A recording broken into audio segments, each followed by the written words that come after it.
I dok mnogi veruju da se pričom o uspenju sve završava, istina je sasvim drugačija. Ovaj praznik je zapravo novi početak. Most između zemaljskog i nebeskog. Da bismo zaista razumeli njegovu dubinu, moramo se vratiti na sam početak, u trenutak koji je prethodio Bogorodičinom upokojenju, a o kom svedoči predanje sačuvano van kanonskih evanđelja. Pre svega u apokrifnom spisu dela Jovanova. Prema ovom predanju, nakon vaznesenja Gospodnjeg, presveta Bogorodica je živjela u domu svetog Jovana Blagoslova, na Sionu, kome ju je sam Hristos sa krsta poverio na čuvanje. Tu je u neprestalnoj molitvi iščekivala dan svog susreta sa sinom. Često je posjećivala sveta mesta koja su podsjećala na Hristov život i stradanje, a najviše vremena provodila na Maslinovoj gori, moleći Boga da što pre uzme k sebi. I tako jednog dana, dok se usrdno molila, javio joj se arhanđel Gavrilo i saopštio je radosnu vest. Za 3 dana će se upokojiti i otići svome sinu. Bogorodica se začudo veoma obradovala ovoj vesti, ali izrazila želju da pre upokojenja još jednom vidi sve apostole. I tada se dogodilo čudo. Apostoli koji su bili rasuti po različitim krajevima sveta, na oblacima su bili doneti u Jerusalim, pored njene odaje. Svi su se okupili osim jednog, apostola Tome. On je prema predanju zakasnio na Bogorodičin pogreb, a njegova uloga u ovoj priči je ključna za razumevanje celog praznika. Kada je Toma 3 dana kasnije stigao u Jerusalim i poželeo da se oprosti od nje, apostoli su otvorili grob u Getsemanskoj bašti, ali telo nije pronađeno. Grob je bio prazan, a u njemu je ostao samo sveti pokrov. Ovaj motiv praznog groba postao je jedan od centralnih elemenata pravoslavne ikonografije uspenja. Na ikonama Bogorodica je prikazana kako počiva na odru, okružena apostolima, dok iznad nje stoji sam Hristos koji u naručju drži njenu dušu, prikazano kao belo povito dete. Ova slika nije slika smrti, već slika usnuća i prelaska u život večni. Praznik uspenja nije novijeg datuma, njegovi koreni sežu duboko u prošlost. Ustanovljen je još u 4. veku, a posebno svečano se proslavlja u Getsemaniji, na mjestu njenog pogreba, gdje se i danas okupljaju vernici iz celog sveta. U srpskom narodu Velika Gospojina je vekovima bila mnogo više od pukog verskog obreda. Ona je bila životni orijentir. Na ovaj dan, kako je istekao muzejski savjetnik Saša Srećković iz Etnografskog muzeja u Beogradu, se susreću vera, porodični život, ženski svet i odnos prema prirodi. On objašnjava da je to praznik koji se nalazi na granici između jednog i drugog perioda godine, pa su iz njega vezivani običaji koji su se ticali zdravlja, plodnosti, domaćinstva i pripreme za vrijeme koje dolazi. Jedan od najsnažnijih elemenata ovog praznika jeste njegova povezanost sa ženama, porodiljama i majkama. Presveta Bogorodice u narodu doživljavana kao zaštitnica majki i porodice, pa su žene na ovaj dan odlazile na prazničko bogosluženje. Molile su se za zdravlje svoje dece i porodice i praznik dočekivale u molitvi i miru. Verovalo se da Bogorodica kao majka najbliža svim majkama koje se u nevolji obraćaju njoj. Zato su mnoge porodice, sela i gradovi uzimali baš ovaj praznik za svoju krsnu slavu. Velika Gospojina je, na primjer, slava gradova Pirota, Pančeva, Zrenjanina, Novog Bečeja i mnogih drugih. U danima koji prethode prazniku, domaćice su se posebno potrudile da pripreme dom za svečanost. Izbjegavali su se teški fizički poslovi, a praznik je trebalo provesti mirno uz porodicu, molitvu i odmor. Verovalo se da na ovaj dan ne valja raditi nikakve teške kućne ili poljske poslove, jer je dan posvećen odmoru i duhovnom sabiranju. Ipak, kako ističu poznavaoci običaja, ova verovanja su deo tradicije, a ne strogog crkvenog pravila. Suština nije u strahu od kazne, već u poštovanju svetog dana. Posebno mesto ovim pripremama imalo i lekovito bilje, a među njima se naročito izdvaja bosiljak. U srpskoj tradiciji bosiljak se smatra Božjom biljkom, čiji miris od davnina simbolizuje čistotu, zdravlje i duhovni mir. Na veliku gospojinu domaćice bi nekoliko listova bosiljka dodavale u svako jelo, u supe, čorbe, variva i druga jela sa prazničke trpeze.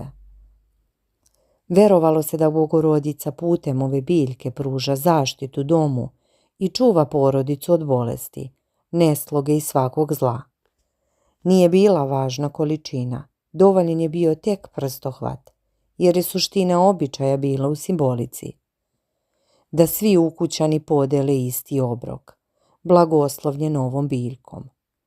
Žene su na ovaj dan sakupljale i druge lekovite biljke, poput hajdučke trave, kičice, ugaslice i konjskog bosiljka, koje su potom sušile i čuvale za zimu. Običaji vezani za vodu su također bili rasprostranjeni. U mnogim krajevima Srbije verovalo se da izvori na veliku gospojinu imaju isceliteljsku moć, da su bolesnici odvođeni na izvore, a voda se koristila za lečenje i kao zaštita. Također mlade žene i devojke su rano izjutra pre izlaska sunca odlazile po negaženu vodu koja još nije bila korišćena, verujući da ona donosi zdravlje i čistoću. Ovi običaji pokazuju koliko je narodna tradicija organski povezivala veru, prirodu i svakodnevni život. Kada je reč o samom postu, on je neodvojivi deo pripreme za ovaj praznik. Gospojinski post traje od 14. do 27. avgusta, dakle punih 15 dana, i smatra se jednim od najstrožih postova u pravoslavnom kalendaru. Po strogosti sličan vaskršnjem postu. Tokom radnih dana posti se na vodi, bez upotrebe ulja i vina. Izuzetak je praznik Preobraženja Gospodnjeg, 19. avgusta, kada se daje razrešenje na ribu i ulje. Smisao ovog posta nije međutim samo u uzdržavanju od određene hrane, već pre svega u duhovnom očišćenju, jačanju vere, molitvi, praštanju i milosrđu. Kako je naglasio patrijarh Pavle, pravila posta nisu sama sebi cilj, već sredstvo koje čoveka vodi ka zajednici sa Bogom i ljubavi prema drugim ljudima. Crkva u ovom periodu poziva vernike na podržavanje načina života presvete Bogorodice, koja je vreme pred svoje uspenje provodila u postu i molitvi. Prvi dan posta, 14. avgust, ima poseban značaj. Na jutarnjem bogosluženju iznosi se časni krst, kako bi mu se vernici poklonili. Krst za hrišćane predstavlja simbol Hristove pobjede nad smrću, a njegovo iznošenje na početku posta nosi snažnu poruku. Vernik u naredne 2 nedelje ne ulazi samo u period drugačije ishrane, već u vreme duhovnog preispitivanja, molitve i promene. Istog dana crkva se seća svetog mučenika Makaveja i obavlja se malo osvešćenje vode. Zanimljivo je da praznik iznošenja časnog krsta nije samo verskog porekla. Dogovorno su ga ustanovili Rusi i Grci za vreme grčkog cara Manuila i ruskog kneza Andreja, kao spomen na istovremenu pobjedu Rusa nad Bugorima i Grka nad Saracenima. Obe vojske su pred sobom nosile krstove, iz kojih je zasvetlela nebeska svetlost, pa je ustanovljeno da se na taj dan krst iznosi iz Svete Sofije, radi poklonjenja naroda. Kada napokon dođe 28. avgust, sam dan praznika, vernici su duhovno pripremljeni. Ali kao što smo vidjeli 2026. godine, Velika Gospojina pada u petak, a petak je po crkvenim pravilima uvijek dan posta. Zato se na sam dan praznika ne mrsi, trpeza ostaje posna, ali sa razrešenjem na ribu, ulje i vino. Ovo pravilo je posebno važno za porodice koje Veliku Gospojinu proslavljaju kao krsnu slavu. Za goste se prvog dana priprema postna trpeza sa ribom, dok se mrsna hrana, meso, mlečni proizvodi i jaja mogu naći na stolu tek narednog dana, 29. avgusta. Ovo nije sitnica, kroz ovakve detalje ogleda se smisao crkvenog poretka i poštovanje svetog dana. Iako smo već pričali o dubljem smislu uspenja presvete Bogorodice, o nadi i večnom životu, sada dolazimo do onog dela koji najviše zanima svaku domaćicu i svakog domaćica, a to su konkretni običaji. Šta se tu tačno sme, a šta nikako ne sme raditi na Veliku Gospojinu? Jer narodna tradicija je vekovima pažljivo čuvala ova pravila, verujući da njihovo poštovanje donosi blagoslov, a kršenje nesreću. Krenimo redom od onog što se strogo zabranjuje. Prvo i osnovno pravilo koje važi za sve pravoslavne praznike, pa i na Veliku Gospojinu, jeste da se ne rade teški fizički poslovi. Na ovaj dan nijedna domaćica ne sme da pere veš, da šije veze ili se bavi bilo kakvim kućnim radovima koji zahtevaju napor. Veruje se, ako se na današnji dan opere veš, kažu da se opere sreća iz kuće. Također muškarci ne smeju da idu u polje, da oru, kopaju ili obavljaju bilo kakve poljske radove. Ceo dan treba da bude posvećen odmoru, molitvi i porodici. Dalje, postoji strogo pravilo da se na Veliku Gospojinu ne sklapaju brakovi. Veruje se da mladenci koji se venčaju na ovaj dan neće imati sreće u zajedničkom životu. Zato, ako planirate svadbu, bolje izabrati neki drugi dan. Također ne preporučuje se ni započinjanje novih poslova, bilo da je u pitanju gradnja kuće, kupovina imovine ili bilo kakav važan životni korak. Veruje se da sve što započete na ovaj dan neće imati srećan kraj. Postoji verovanje da se na Veliku Gospojinu ne smeju koristiti oštri predmeti, poput noževa ili makaza, jer se time može preseći blagoslov koji Bogorodica donosi u dom. Zato su domaćice ranije sve pripreme za praznik obavljale dan ranije, a na sam dan su samo služile već pripremljenu hranu.